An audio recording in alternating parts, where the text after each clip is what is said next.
Pasiekiau Italiją, Treviso. Ir laukia 3 dienos Venecijoje.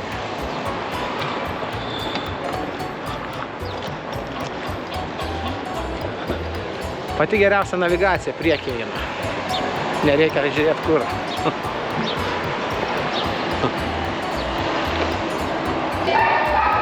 Kadangi nusprendžiau likti Treviso, tai sėdu į šatlą ir važiuoju į miesto centrą. O šiaip iš karto gali atsėsti į autobusus ir važiuoti į Veneciją. Aš važiuoju į Treviso centrą. Bilietukai galioja 8 valandas. Pažintis iš karto nuo kavinės, tiksliau restorano, einam vyno. Sunkus pasirinkimas. Vynų daug. House wine. Klausimas tik 1/4, pusė litro ir litras. Va čia yra sunkiausias klausimas. O čia maistą remita. Daugiau pasirinkti yra iš ko. Pica ne viena.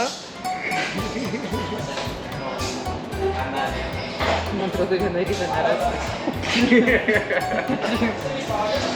Bet tik pirma diena, bet man atrodo, Mane išsiųsti jau žada. Palikti. Pietus pavalgėm, visai neblogai. Picukė, vinukas ir neatsimenu, kaip vadinasi, likeriukas. Sorry, jo neliko. Visą tai 2 žmonėm kainavo 200 eurus. Šatlas atvažiuoti iki centro 4 eurai, bet bilietas galėjo 8 valandas. Super! Šiandien liekam Trevise, rytoj persikeliu į Veneciją.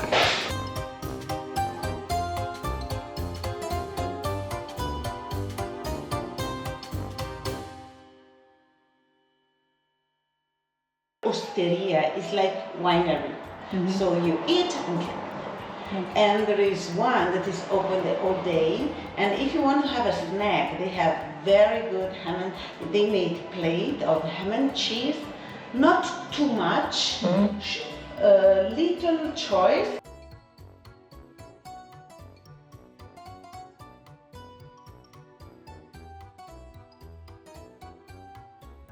Kaip Italijoje neparagauti ledų, tai yra neįmanoma. Dabar kaip tik užsisakėme ledų.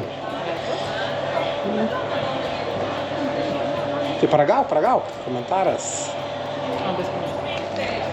Testuojam. Už €80.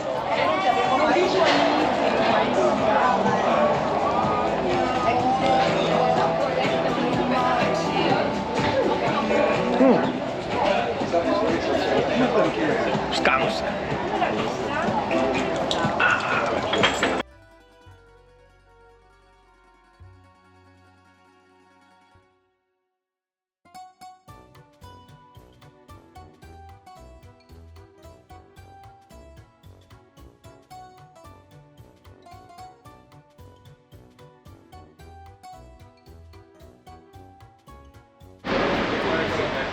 O čia tikros atostogos. Be raktelių, be vairo. Tiesiog gali vidury dienos atsisėsti ir mėgautis aperolio skoniu. Ne šiaip savo aperolis, o su alyvuoge.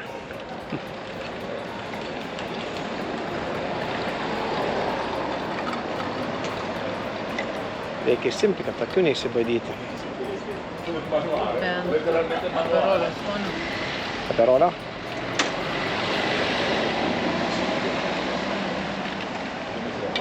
Pagal spalvą gali spręsti. Užskaitau gėrimuką. Tik dar kainos nežinau. Gali ir nustebint. Įsimtų plaukti.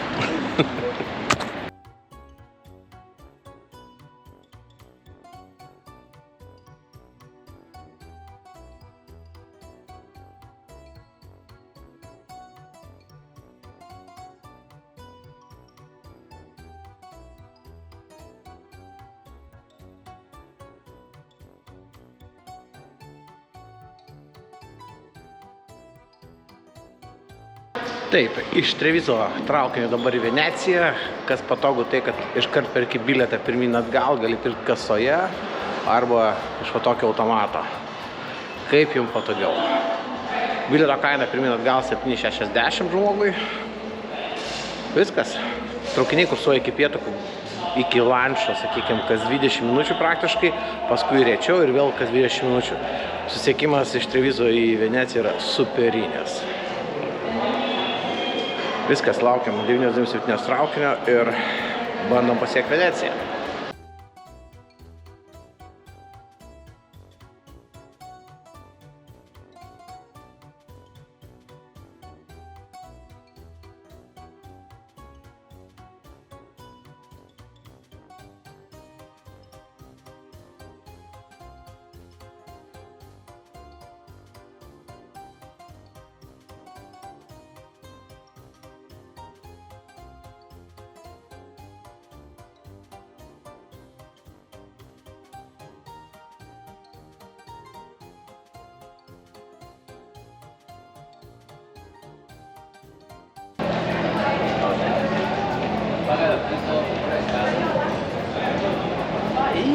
Venecija!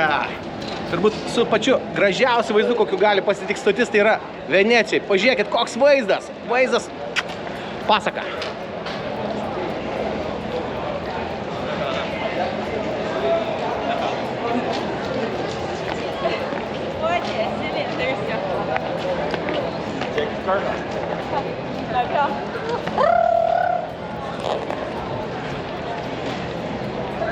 Ar nesakiau, kad vaizdas už daugiau nei 100 eurų. Iškart atsidaro į pagrindinę aveniu. Venecijos pagrindinė aveniu tai yra Grand Kanalas. Vat ten, kur plaukia keleivinis laivas, taksi, aišku, ten ir gondolos stovi. Tai vat Venecijai pagrindinis kelias tai yra būtent va šitas kelias. Aišku, kuo ypatinga Venecija? Tai, kad nėra paspirtukų, dviračių, tik tai pėstieji ir upių transportas. Super! Čia turbūt lankytimiausias objektas yra numeris 1 Venecijai, kadangi per čia atvyksta visi turistai. O jų yra nemažai. Per dieną rašo apie 50 000, aišku, turbūt 500 000, kada yra turistinis sezonas, pikas. Bet dabar irgi jų yra nemažai, kai matau. Čia, aišku, susėdė visokie, kas valgo, kas atsigerdinė, kas mėgausi būtent šituo vaizdu. Šitas transportas upių yra tikrai Venecijai vienas iš svarbiausių. Su juo susieksite visur, kur nuvyksite visur, kur jūs norite. Nu, ne visur, tai aišku, teks ir paeiti. Bet jeigu viešbutis turi prieimą prie kanalo, jūs taksi tikrai priveš prie kanalo. Taksi, nežinau, kiek kainuoja. Gondola pasiplaukia nuo 80 iki 120 eurų. Nuo ko tai priklauso, nežinau. Bet aš tam reikalui nusipirkau būtent dienos bilietą. Jeigu neklystu, 23 eurai kainavo, nes dviem žmonėm pirkom, neatsimenu, kiek tiksliai nepasakysiu, nes taip pas mokėjau. Tam žmona buvo. Jinai apmokėjo šitą dalyką. Nu, sorry, esu kartais ir išlaikytinis, ką padarysi. Bet nieko tokio. Žinau, kad apie 23 eurai kainavo vienai dienai, tai mes per tą dieną bandysim Urano, Burano ir Lido salą aplankyti. Lido sala tai yra tik tai, nueisim saulėlydžio pasižiūrėti. Viskas, daugiau nieko. Wow, vaizdas. Pažiūrėkit, koks tiltas. Pro jį praplaukė didžioji dauguma jūros, upių laivų. Taksi, gondolos ir keleiviniai laiviukai. Viskas. Judu tolyn.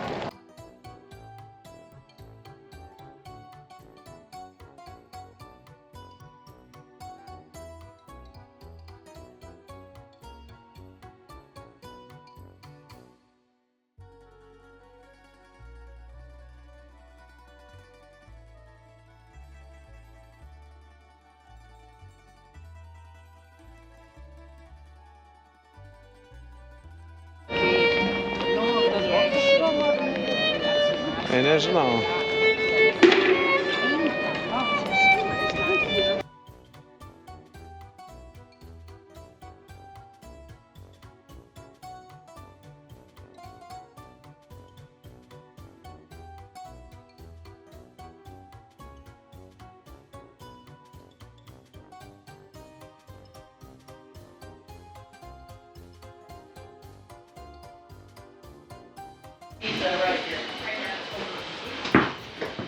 Štai, taip atrodo įėjimas į Guest House, svečių namus tiksliau. Svarbiausiai, ko nors nenumušti.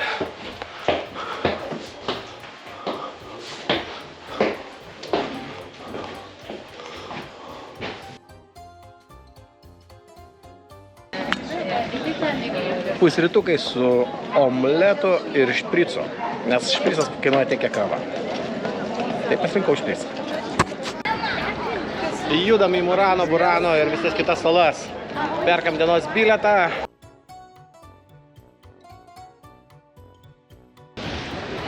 Naudosiu vandens taksi, kaip ir sakiau, o čia ateini tokią kortelę, susirandi savo maršrutą, D3 tai yra Murano, tuoj atplauks vandens taksi, sėdam ir varom į Murano.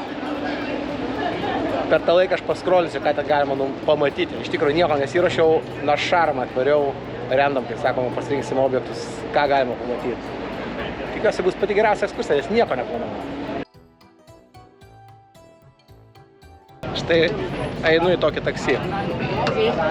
Smagu bus prasiplaukti iki Murano.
Atplaukti į Murano salą, tai yra stiklo, galima sakyti, geriausio stiklo sostinė. Čia yra geriausi stiklo gamintojai.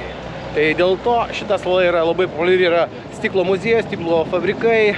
Aišku, teks aplankyti ir baziliką, rašo nuostabi. Ir dar keletas šiokių tokių objektų.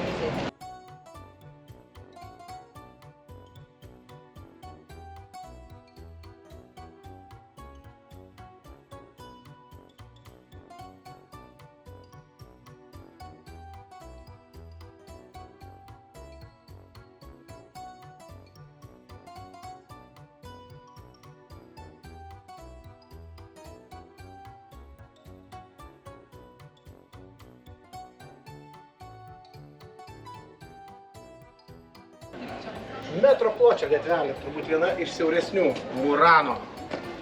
Visai tokia nebloga gatvytė, galima stambesniam ir užstrigti, apie metras pločio.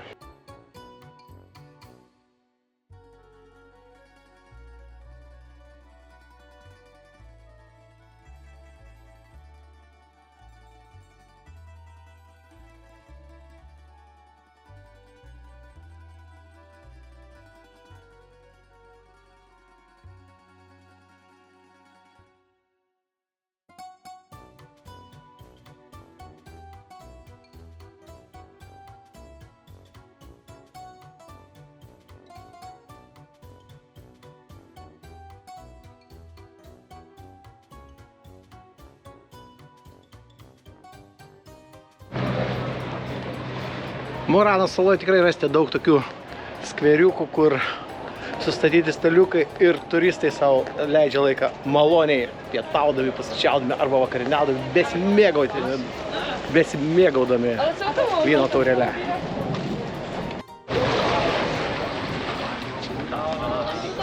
Sakyčiau, viena iš pavojingesnių vietų, taip jau takelis siauras, iš kairės pusės pastatas, iš dešinės jau galima išsimaudyti. Per didelės spūstis, tai čia aš manau ne vienas ir išsimaudo. Bet nieko tokio.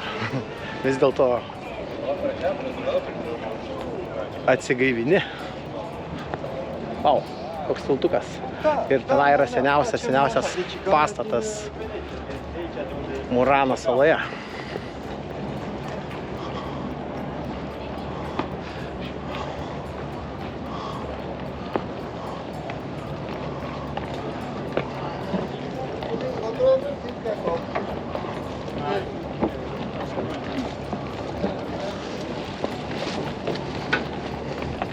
هو لو حد ساعة كل من كفتوغي بجوي طيب. You showed us right at the beginning.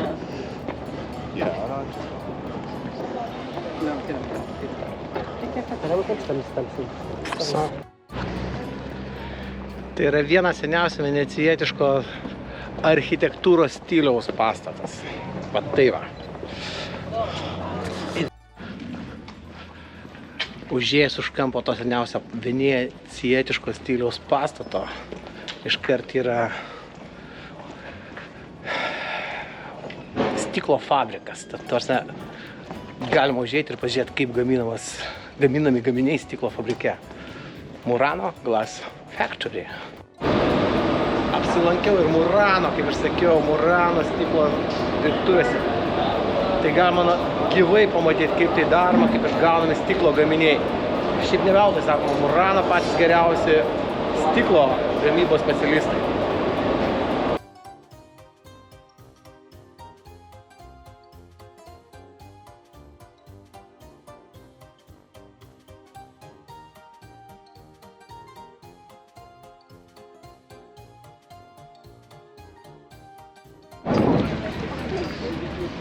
Į pirmą keltą nepavyko papult, į antrą jau tikrai papulsim.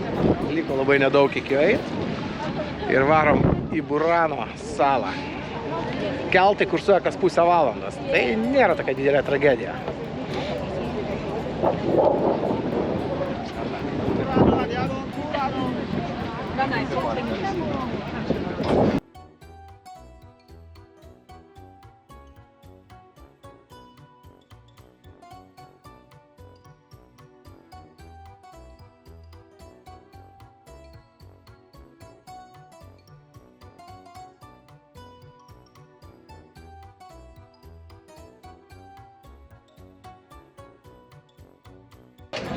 Atvykau į Murano salą, tai yra spalvotų namelių sala ir jeigu nenorit važiuoti žiūrėti, kaip atrodo Pizos bokštas pakrypęs, tai galite rasti tokį patį bokštą pakrypusį būtent Murano saloje.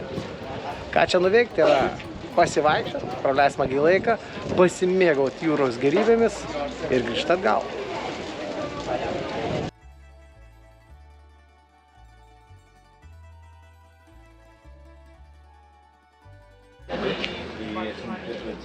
Čia tikrai praleisit nuostabiai laiką. Fotoaparatą, jeigu turite, tai turėkit daug laisvos vietos. Tikrai bus ką fotografuoti. Viskas, einu mėgautis Murano sala.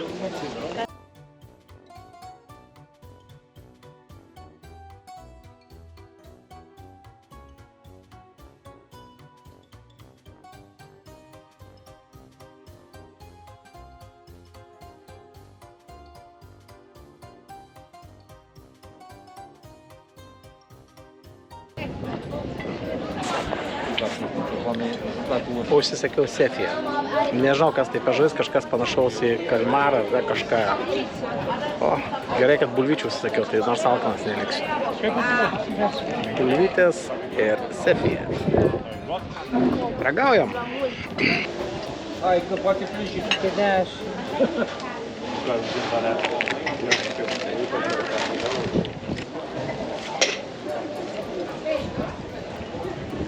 Matai, kaip paskui grįžti iš tos salos.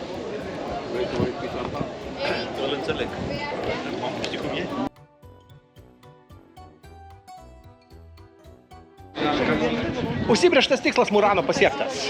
Papietavom, jūros gėrybės, tikrai.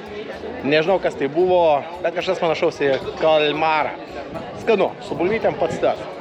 Bulvytės citrinukė, kaip sakoma, perfect. Aplankėm spalvotą miestelį. Aišku, buvom nuėję prie bokšto pasvyrusio. Tai, kas priklauso, viskas. Judam į Lido salą.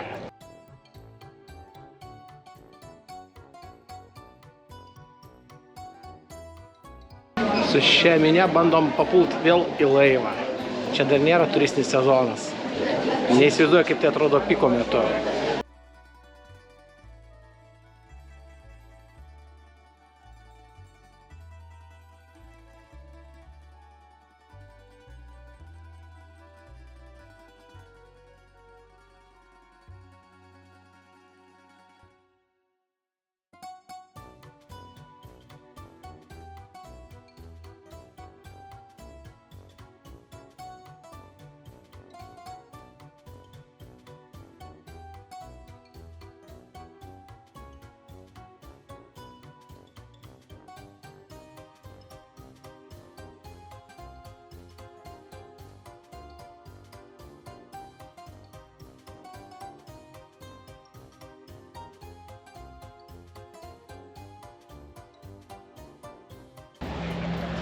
Štai jums ir stiklo sostinė, galima sakyti. Net augalai stikliniai. Super. Gražiai dekoruoti.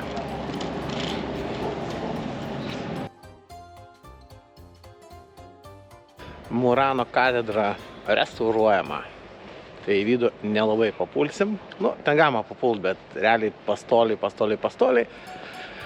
Tai, kaip sakoma, vieno objekto bus lankytinų mažiau. Nuo Liepos mėnesio žada atidaryti pilnumą. Tai, kas būsit Liepos mėnesį, prašom užeit.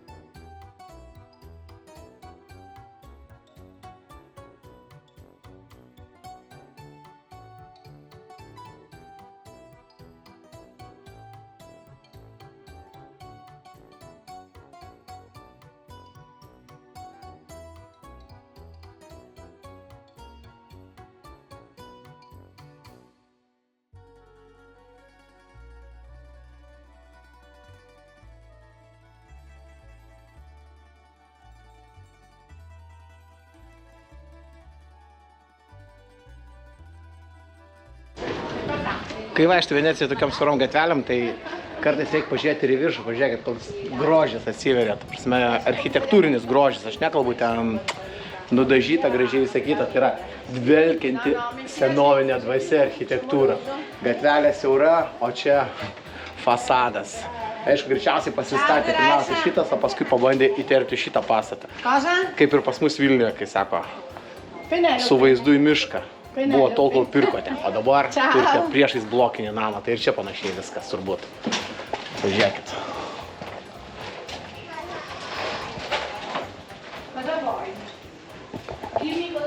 Aišku, kamera viso šito neperdas.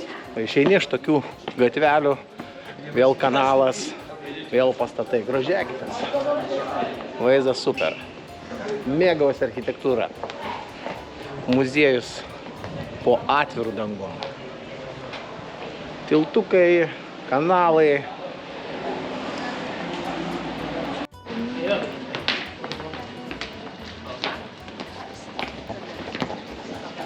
Žavūs tie Venecijos maži kanaliukai. Tikrai smagu čia vaikščioti ir grožėtis. Senovinė aplinka. Wow. Kai kur surestauruoti pastatai, kai kur natūraliai apgriuvę, sakykime, natūraliai išvaizdą atrodantis. Tai tikrai kažkas yra super. Galima čia atsisėsti ir kavą gerti, tai mėgauti šito vaizdo. Dar viena nuostabi aikštė. Jų kiek Venecijoje yra, tikrai nežinau, bet iš tikrųjų išėjus čia vėl galima prisėsti prie staliuko, pasėdėti, pasimėgauti gražių orų ir, aišku, nuostabių vaizdų.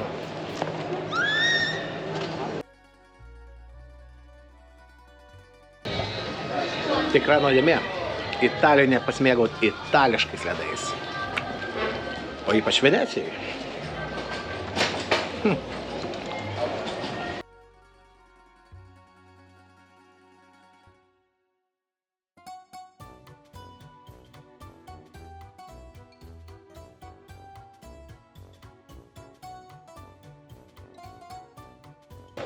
Komentatorius pasakė, kad tai gotikinio stiliaus bažnyčia. Sako, ką nematai pagal stilių. Aišku, prieš tai buvo pasakyta, parašyta. Tai vat pasikliausim, kad tai yra gotikinio stiliaus bažnyčia. Tikrai gražu. Gotika yra gražu. Ir tikrai rekomenduoju būtent čia ateit pasigrožėti šitą gotikinę bažnyčią. Nepasigailėsit.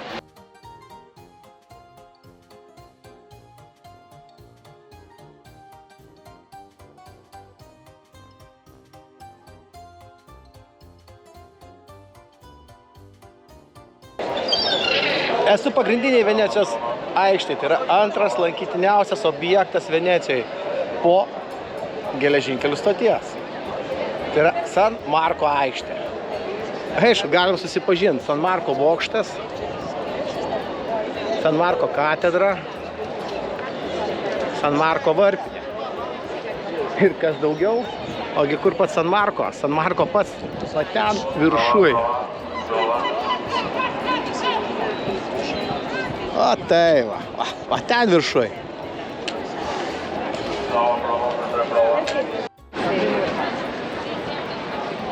O čia svarbiausia yra San Marko aikštė. Aišku, čia vyksta statybos, renovacijos, ten ramiau viskas, švariau, bet iš tikrųjų yra kuom pasimėgauti. Gražu.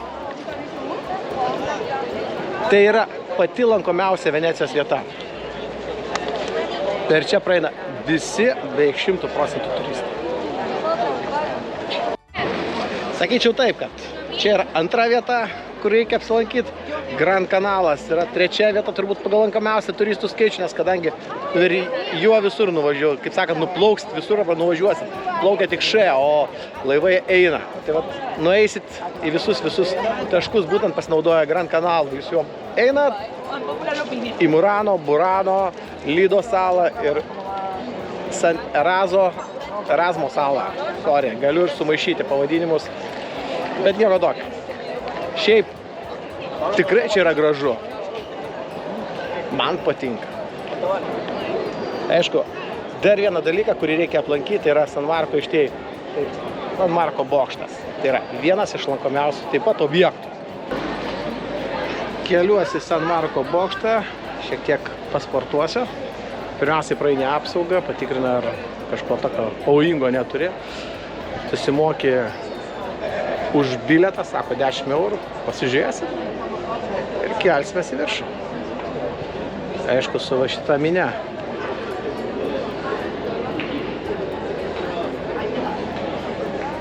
Teisingai, 10 eurų. Va šiaip. Už tai, kad pasižiūrėtumėte į Veneciją iš viršų. Tikri vakariečiai. Tikėjaus, kad tieks lipti pėsčiomis, o pasirodo liftas yra. Ir tik tai liftų galima pasikelti. Ir nusileidžiai. Super. Už tai ir 10 eurų priedė.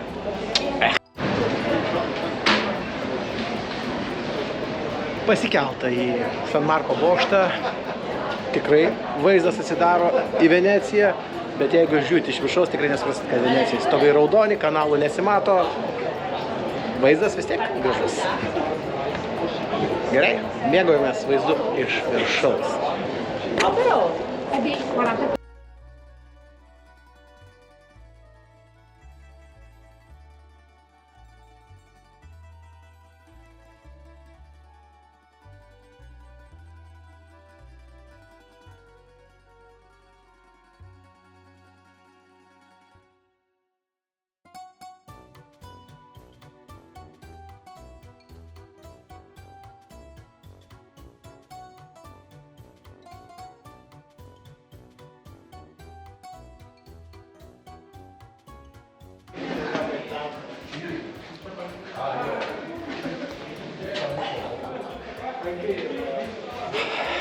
Čia galima tikrai smagiai pasivaikščioti ir rasti tokią vietą, kur tikrai pasiklysit. O jeigu pasiklysit, visuomet galite įsitraukti telefoną, Google Maps įvesti, jums reikiamą tašką ir išvesti. Bet tai yra nuostabu. Kai pasiklysi ypač neturistinėje vietoje, tai yra kažkas nuostabos. Tikrai nuostabus miestas.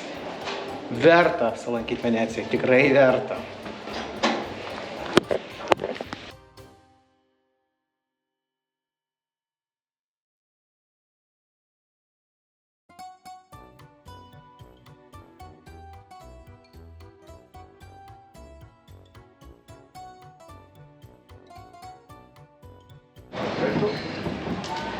Mister? Okay, thank you. Come. Very sorry, can you sit on left side? Thank you. Left side. You are very light. Yeah. Kaip atvykti į Veneciją ir nepasinaudot gondolos paslaugom? Plaukiam. Pardavė brangų projektą.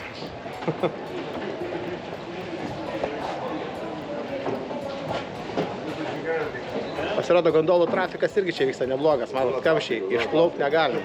Turim praleisti kitus turistus. Now we go. Ok, pradėsim plaukti. Pasirinkom šiek tiek didesnę. It's okay, for 100, okay? Okay, let's do it. Va taip ir išlaidauji. Pasirašai pramogai. Sako, selfie pasidarom. Dar turėtų ir pašvilpauti žmogelis į melodiją. Jie moka. Va štai jo, linksminas, plaukia. Gondolos kainos iš tikrųjų yra jau numatytos iš anksto. Čia nėra kur dėrėtis. 80, 100, 120. Canals are just 2-3 meters deep, okay? The tide arrives every day at the green line. And just every 6 hours, the water goes down 1 meter, up and down, okay? Every day? Every 4 tides in 24 hours, mister. Too high and too low. Wow. In the winter, when the weather is very bad, the water is over the green and sometimes can be flooded, okay? The water rises in the houses, shops and restaurants. But only on the winter time. Normally that is November and December because it's the typical period when it can be rain more, you know, when there is a particular wind from Africa, Scirocco wind.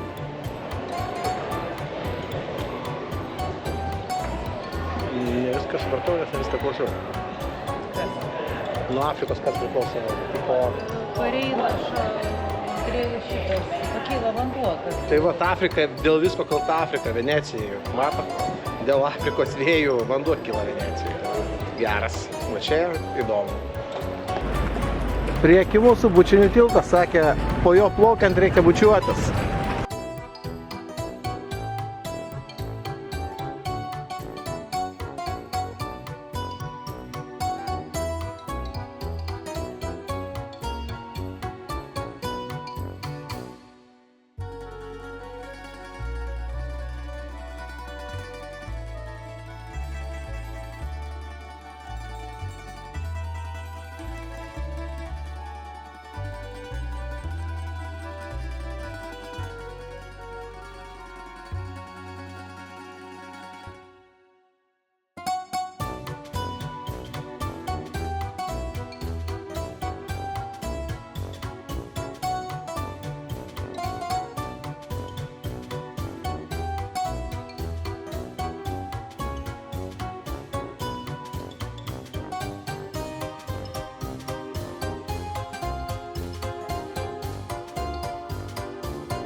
Besimėgaudami Venecijos kanalos vaizdais, nepamirškit paspausti patinka bei prenumeruoti kanalą. Jums tai tikrai nieko nekainuoja, o man tai yra tikrai daug.